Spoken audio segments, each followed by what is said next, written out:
तामुलपुर जिल्लानि सिङाव थानाय खुमारिघाटा दख'रा एबसुनि बानजायनायाव दोरोङारि आगजु दामनाय देनाय आरो खेराइ मोसानाय फोरोंथाय होनाय मावबादाया दिनै मोनसे समायना हाबाफारिनि गेजेरजों जोबनानै थांबाय। थांनाय 25 आगस्तनिफ्राय जागायनानै दिनै 10 सेप्तेम्बरसिम 15 साननि थाखाय बे हाबाफारिनि दोरोङारि सेरजा सिफुं आरो खाम दामनाय आरो खेराइ मोसानाय फोरोंथाय होनाय हाबाफारिया दिनै थुंगेबाय। दुलाराय बर' फरायसा आफादनि नेहाथारि आनन्द दैमारिया गाहाय आलासि महरै, बर' सावथुन मुलुगनि मुंदांखा फावखुंगुर फैलाजे बरगयारिया थि बुंथिगिरि महरै आरो थांखिजानाय आलासि महरै तामुलपुर जिल्ला एबसुनि लेङाइ आफादगिरि फुकन बर', सोलोंथाइ नेहाथारि मिथिंगा राजा दैमारिजों लोगोसे रानस्राव दैमारि आरो गोबां समाज सिबियारि बिथांमोना बाहागो लादोंमोन।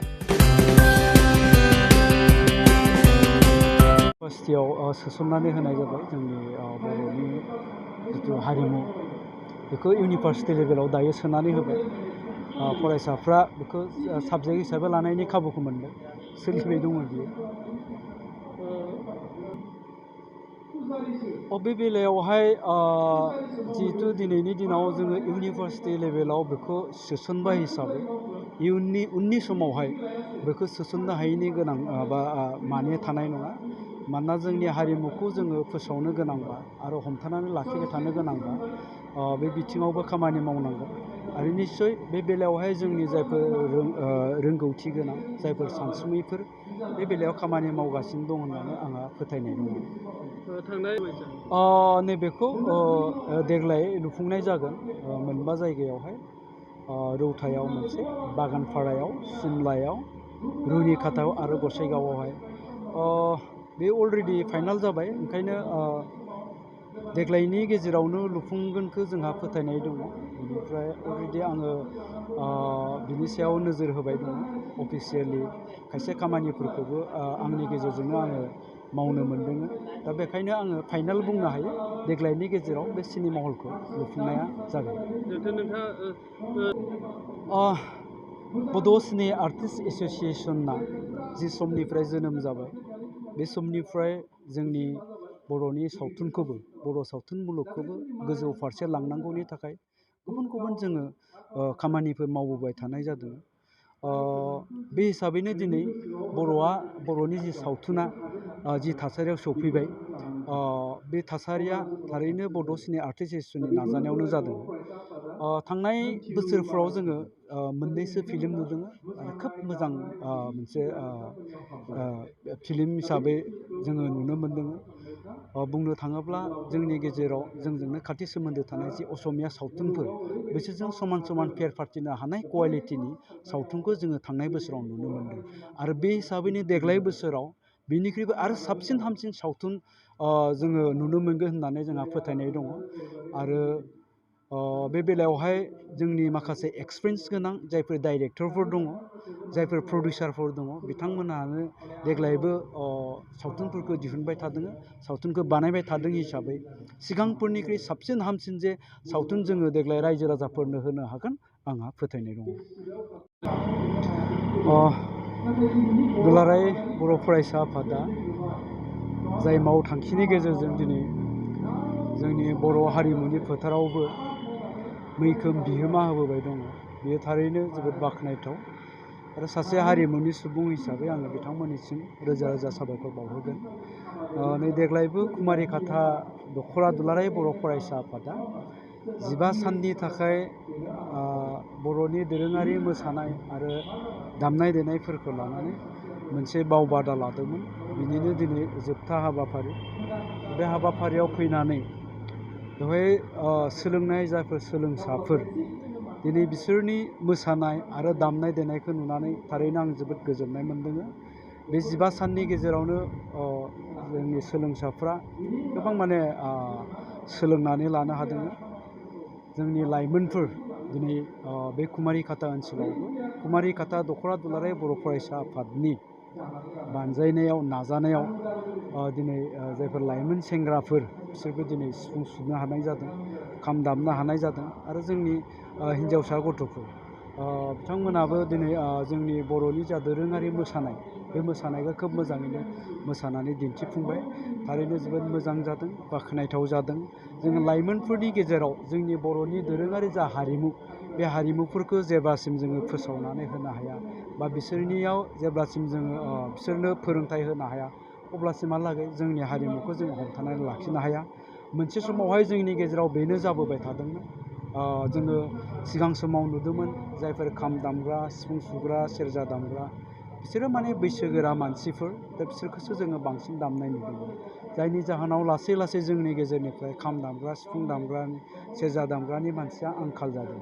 खिन्थु दिनैनि दिनाव दुलाराय बर' फरायसा आफादनि नाजानायाव गोबां सेंग्राफ्रा दिनै खाम दामबाय, सिफुं सुनो रोंनाय जाबाय, सेरजा दामनो रोंनाय जाबाय। थारैनो बेयो जोबोद मोजां बाख्नायथाव जादों। बाहागो लानो मोननानै आं गावखौनो गाव गोग्गानाय मोनदों। गासैबो नायगिरि बिथांमोननिसिम आङो रोजा रोजा साबायखर जासिग्रोबाय।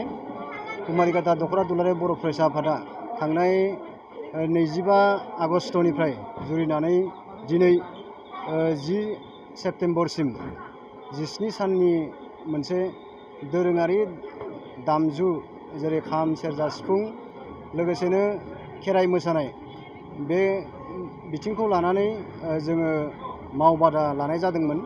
बे मावबादाया दिनै फैयै फैयै फोजोबनाय हाबाफारि दिनै खुंफुंनो हाबाय। दिनैनि बे खुंफुंनाय हाबाफारियाव जों गाहाय आलासि महरै जों लिंनानै लाबोनो हादोंमोन दुलाराय बर' फरायसा आफादनि मानिजाथाव नेहाथारि आनन्द दैमारि सारखौ। बिथाङा फैनानै जोंनि गेजेराव जोबोद मोजाङै बिबुंथिनि गेजेरजों हाबाफारिखौ जाफुंसार होनो हादों। बेनि थाखाय आङो सारनिसिम रोजा रोजा साबायखर जासिहरबावबाय। लोगोसेनो थि बुंथिगिरि महरै जोंनि गेजेराव जोङो लिंहरनो हादोंमोन आरो लिंहरनाय लेखानो नुजाफैनो हादों सावथुन मुलुगनि फेस्ला फावखुंगुर मानिजाथाव फैला जे बरगयारि सारा जोंनि गेजेराव बाहागो लानो हाफैदों लिंनाय लेखानो। बिथाङाबो जोंनि बे हाबाफारियाव बाहागो लानानै गावनि मेहेरगोनां बिबुंथिनि गेजेरजों हाबाफारिखौ जाफुंसार होनो हादों। बेनि थाखाय आङो बिथांनिसिमबो साबायखर जासिबाय। दिनैनि हाबाफारिया जोबोद मोजाङै जोङो बारलांबाय होननानै जों बुंनो नांगोन।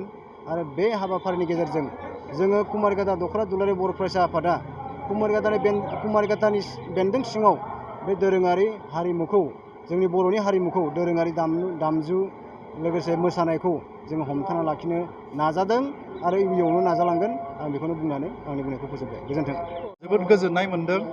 दुलाराय बर' फरायसा आफादा लानाय जि मावथांखि mission skill and quality education, बिनिनो मोनसे मावथांखि हिसाबै दिनै कुमारिघाटा दख'रा दुलाराय बर' फरायसा आफादा जि हारिमुवारि मावबादा बेखौ 15 दिननि थाखाय बिथांमोना होदोंमोन।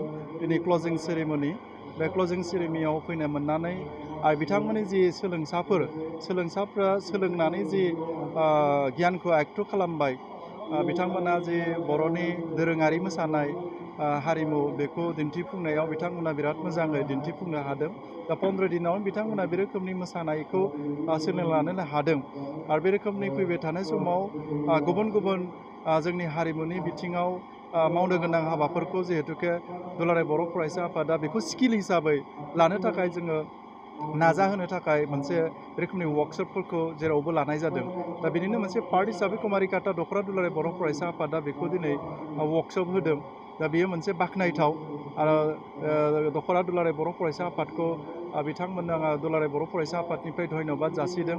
मानो होनब्ला जोंनि जि साफ्रोमबो बेक्तिनियाव मोनफा मोनफा स्किल थायो। बे स्किलफोरखौ नाथाय प्लेटफर्मफोर मोनैयाव जों सोलोंना लानो हायै मोनसे परिबेगा जायो। नाथाय दिनै बे प्लेटफर्मखौ कुमारिघाटा दख'रा दुलाराय बर' फरायसा आफादा होदों। फरायनायनि अनगायैबो बे रोखोमनि गुबुन गुबुन जेरै गेलेनाय, मोसानाय, मेथाइ खननाय, दामनाय आरो गुबुन गुबुन जि जोंनि गेजेराव सोलोंनो गोनां, थांना थानाय समाव जाय मुवाफ्रा जोंखौ, जाय माने सोलोंनाया जोंखौ थांना थानो थाखाय मोजां मोनसे परिबेक होनो हायो, बेखौ सोलोंथाइ हिसाबै लानो हायो। बे सोलोंथाइफोरखौ लाहोनो थाखाय दुलाराय बर' फरायसा आफादा सानफ्रोमबो बर' हारिनि गेजेराव मावबोदों। दा बिनिनो मोनसे पार्ट हिसाबै जिहेतुके कुमारिघाटा दख'रा दुलाराय बर' फरायसा आफादा मावफुंबाय। दा बिथांमोनखौ आङो जोबोद जोबोद साबायखर जासिबाय। बियो मोनसे दिनै जोंनि समाजाव लेखा गोरोङाबो आरो लेखा रोङैफोराबो जोङो बै बिथांमोना गावखौनो सानस्लाबनो हायि मोनसे परिबेक होनना बुंनांगोन आरो दुलाराय बर' फरायसा आफादा बुंनाय बा समाजनि गुबुन गुबुन अर्गानाइजेसनफ्रा बुंनाय बै बाथ्राफोरखौ खोनासङालासिनो जाय बिथांमोना हारसिङैनो गोसो जानानै समाजनि बेरेखा मावनो नागिरनाय बै नागिरनाय मानसिफ्रा दिनै गाव गावनो हारसिङैनो दुखु खस्थ' भुगिनो गोनां जादों आरो बेखौ जोङो दिनै नुनोबो मोन्दों आरो जाय जोंनि सेंग्रा सिख्लाफ्रा सोरबा बबेबा मोनसे अर्गानाइजेसना मोजां लामाजों थांनो थिननाय फोरोंगिरिफ्रा थांनो थिननाय बे लामाजों फैग्रा मानसिफ्रा दिनै जिबनाव साक्सेस जाबोदों दा बेनिखायनो आं बुंगोन जाय फरायसाया जाय हौवासा सेंग्रा सिख्लाफ्रा दिनै मोजां गुनखौ लायालासिनो समाजनि बेरेखा मावनाय गुनफोरखौ लानानै दोनखोमानानै खामानि मावो बे गोबाव जोरा गाव हारसिंनो बियो धंस जानानै गोमोरलांनो गोनां जादों बा बिनि गुना समाजाव स्प्रेड जाया जाय सोलोंसाया मोजां गुन लानानै गावखौनो दैदेनलांनो थाखाय हास्थायदों हांखुर जादों बै फरायसाफ्रा दिनै प्रिथिबियाव गोबां साक्सेस जानायबो जों नुनो मोनदों दा बेनिखायनो जोंनि बर' समाजावबो दिनै जाय फरायसाया जों दुलाराय बर' फरायसा आफादनि मावनाय दांनायखौ बोसोन लानानै दुलाराय बर' फरायसा आफादनिल' नङा गुबुन गुबुन दल हंगथ'फोरनि मोजां खामानिफ्राव बाहागो लानानै बिमा बिफानि फोरोंगिरिनि गिदिर मानसिफोरनि बोसोनफोरखौ लानानै आवगायदों बै मानसिफ्रा जिबनाव साक्सेस जादों दा बेनिखायनो आं बुंगोन आथिखालनि सेंग्रा सिख्लाफ्रा जिखिनि ग्लबेलाइजेसननि जि इम्पेक्ट गाज्रि इम्पेक्ट आरो बै गाज्रि इम्पेक्टखौ जाहाथे बिनि इनफ्लुयेन्सआव जाहाथे गोजावलाबाया बेनि गोजावनायनि अनगायै जोंनियाव मोजां जि खामानि मावनो लानाय थांखिफोर बे थांखिफ्राव सहज आरो सुजुग होयोब्ला जिबनाव साक्सेस जागोन आं बेखौनो बुंदों